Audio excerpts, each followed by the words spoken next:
Okay, so I kind of took the day off yesterday and went, well, sort of car shopping, I guess.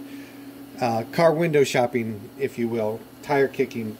Went to go look at a really pretty Infiniti G35 up in Elkhart, Indiana, so pretty much consumed the entire day on that, so I wasn't able to get into the Toyota. So here I am giving you guys a little bit of an update. It's I don't know, maybe about noon or so today.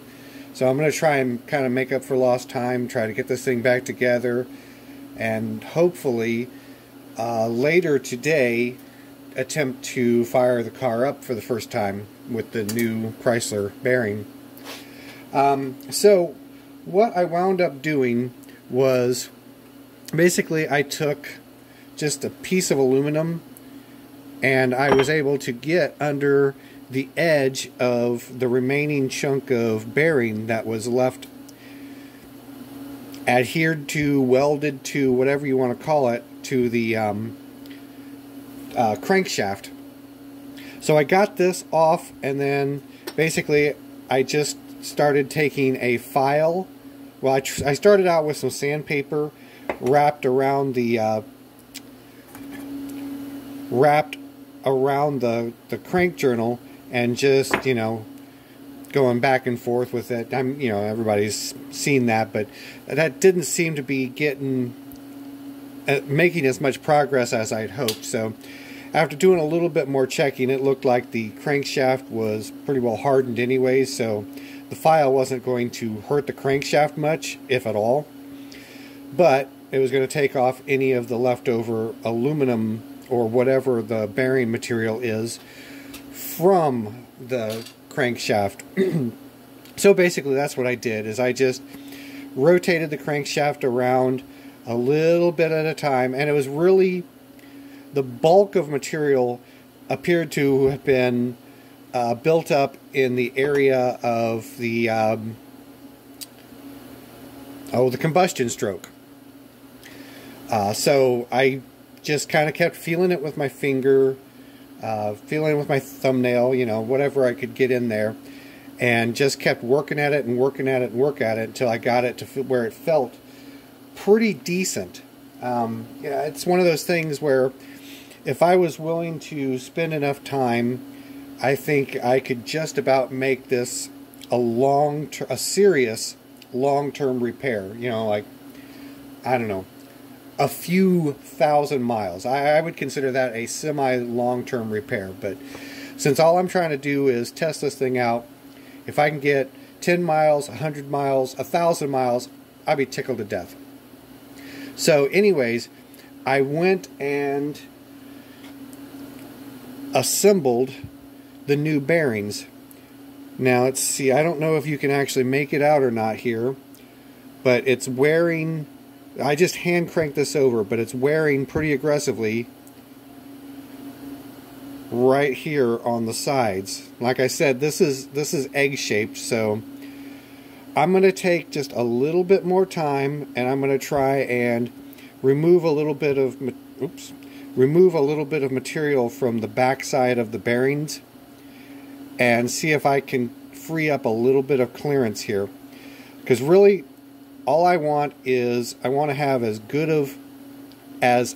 proper of clearance, well, basically here and at the top of it, basically through the power stroke as it's going up and down. I don't overly care what the clearance is here, as long as there is some.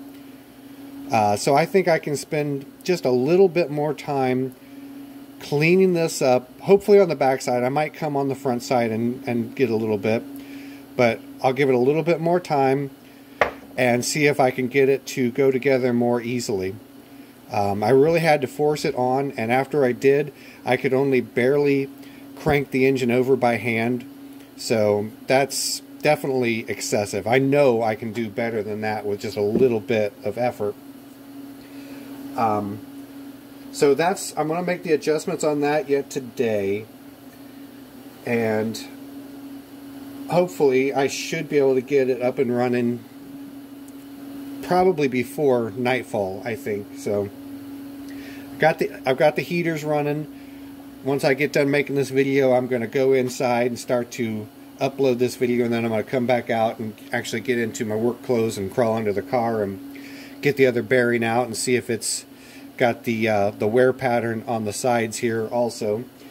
One other thing that I had considered is, assuming this lasts more than 10 minutes, the engine will run more than 10 minutes without grenading.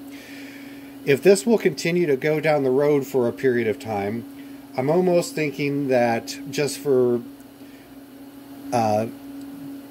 interest of it, I would very possibly take this bearing out periodically and just kind of examine it, see how it's wearing, how badly it's wearing, or if it's wearing, which I'm sure it's going to, considering the crankshaft.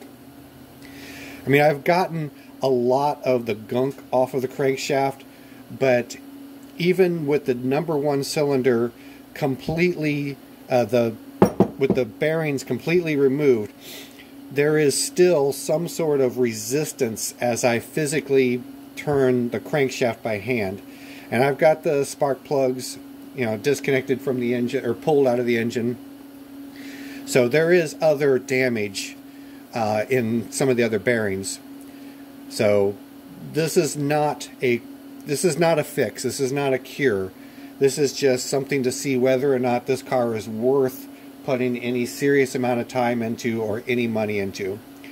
So anyways, without getting too much further into this video, I think I've pretty well given you guys the gist of what I'm going to do. I'll clean up the bearing. I'm going to go upload this video, and hopefully in a few hours I will have a video of me trying to start this thing for the first time with the new Chrysler bearing.